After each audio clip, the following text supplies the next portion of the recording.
The thing is that in order to understand what this band means to us, you need to understand what was the starting point and what this band eventually gave us and what it made of us. We started out of Ukraine, out of provincial small cities in the middle of nowhere. And the way, the journey we had to take, to go, is 10 times longer to any other bands. We all made it inside Jinjer, because of Jinjer, due to Jinjer. Each of us contributing as much as we can. So it's more than just a band for us. It's the whole life now. Yeah, all life decisions we made, like, it was all connected to Jinjer. Yes. Yeah, it's the only thing I know. It occupies all my life. Because it's no original member in the band. It started like in crazy way. 15 years ago, there were absolutely different people. It started from 17 or 20, let's say. This very important period of time for any person. 20s are where you establish as a person, as right? A character. Yeah, as a character. From your 20 to 30. You're already not a kid, but not a fully blown grown-up. So we spend this very special period of time together, and there's no way we can spend the rest of our lives separately, you know? The last 2-3 records, we composed songs, like Vlad composed, Eugene and me, and then like guitar pro it, send it to each other. We do not sit in a room and compose music. So we sit at homes and compose music, like completely songs from each. Then share it with each other, then we learn it. Yeah, some changes. Then we come to the studio together, and then we do changes together. Wallflower, last album, it was fully written musically and given to her. And before the studio, neither us nor her ever knew what the vocals will be. Same was with micro and macro. Yeah, 3 records. Yeah, everything after, it started on King of Everything, basically. King of Everything. Yeah, because I didn't have much time to finish all the songs, like lyrics for all the songs. So I remember the night before I had to go to the studio. I had to finish at least like 3 songs or something. So I finished one because Eugene helped me with one part. It's Pisces. I asked him, please, Eugene, my head is dry, my brain is dry, and not a single inspiration. She had two-thirds of the lyrics. Yeah, and so he wrote a part, like a passage, that helped a lot. This song was done. Cool. 2 more songs, the intro and the outro. It's so, the last moment I collected from all the songs on this album, I picked out 2 lines from each song, and I gathered them together, and I had a completely new lyrics, completely new poem.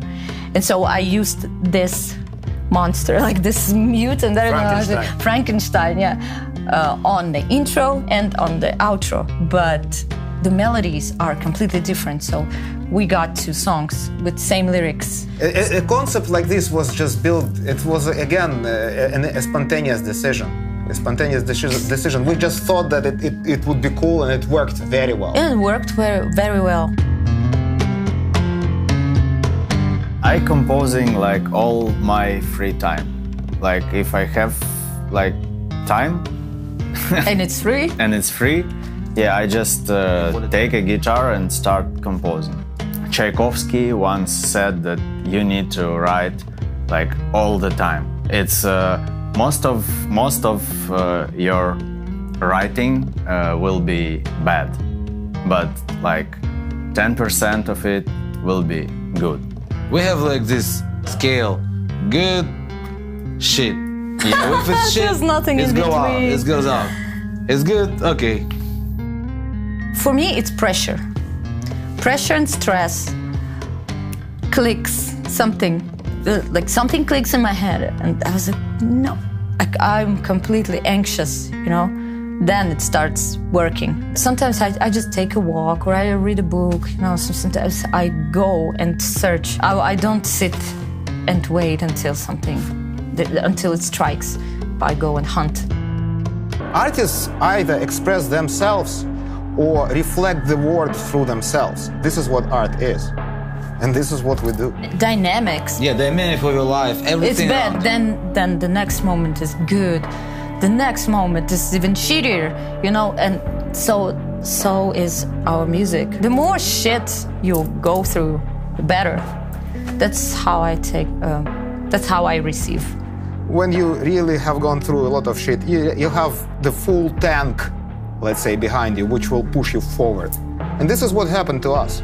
Yeah, and if you look through the lyrics, I can lay a bet, I can gamble that all the topics in our songs covered by Tatiana is actually real stories in some way. This is real experience, everything. I particularly remember I was writing the lyrics for Dreadful Moments, and I really was thinking if I'm crossing the red line, because that's a bit too much, and the topic is very serious in this song.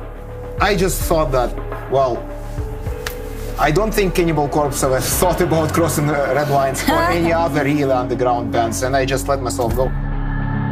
I miss those years that I've never lived through, you know, like the beginning of 90s or even 80s, when there was no cancellation, you know. You cannot be canceled for what you're saying in a song, because it can be fake, it can be fiction, or it can be true. No one knows. So it's a freedom. If we look at the poetry throughout, let's say, the last 300 years, actually there are so many intricate, really provocating points touched by really huge poets, and nobody ever blamed them for this. Mm-hmm. Now we live in an absolutely different society when everyone can get offended. Yeah, they see what they want to see, and they think that you probably are like you were a hater. Yeah. You hate this, you hate that. It sometimes feels that people really lost the idea of what metaphors are. Speaking about what is really speaking about things figuratively. So, and the absence of this really concerns me. After release of every album, there are a bunch of interviews where you explain over and over again what this or that song is about.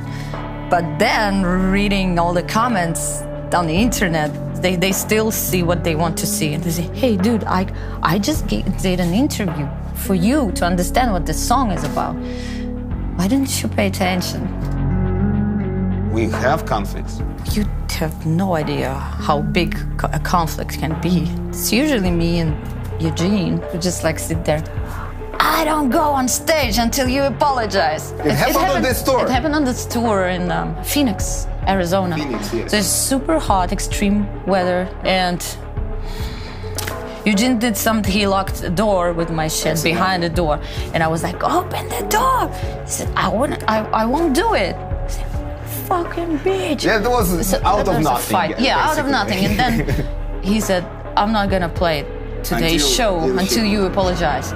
And I sent a message that I'm not gonna play until he apologizes for all the shit that he told me Before. Yeah. And then no one played. No one played, Yeah, because show The show was was canceled. canceled. because of the weather. the weather was even hotter. Than our quarrel. Yeah. Quarrels, fights. Despite all of that shit, I still call these three my closest friends. After so many years, we just don't have anyone else. We left everything else behind. We moved forward. Everything we had stayed there. And it happened a couple of times. It's not just one move. There are so many things which connect me to Jinjer. I cannot really imagine my life without it anymore. Yeah, for me, I think I won't find new friends. You know, I'm not able already to make new friends. Same story. Because it's like puzzles, you know, you have to File. You have to file you it. have to file. File it in order to make it match. Yeah. Since we sacrificed a lot together, each of us has left something behind, and we dedicated ourselves with 200% of ourselves and our time and everything, money, love, dedication, everything to music. So that's what keeps us together. I cannot imagine myself joining another band and going through this shit again. Yeah. I don't want to. If I leave the band, find me somewhere like in the woods. I don't know, eating tourists. I don't know how to say it, but So if you, I mean, I would be a reading witch. newspapers saying that somebody is eating tourists, and no one knows where Tatiana is. The next thing I can do. Yeah, kind of disappeared. Yeah. It's like 2 hours interview for sure. Yeah. Only for this. Yeah, but Only on that question on how we formed as a band, you know. Yeah, Just yeah. 2 hours. It's gonna take 2 hours or more. When are you gonna write the book? When's the book coming out? Oh, dude. No, well, one day. If someone among us learns how to write, we will write it, definitely.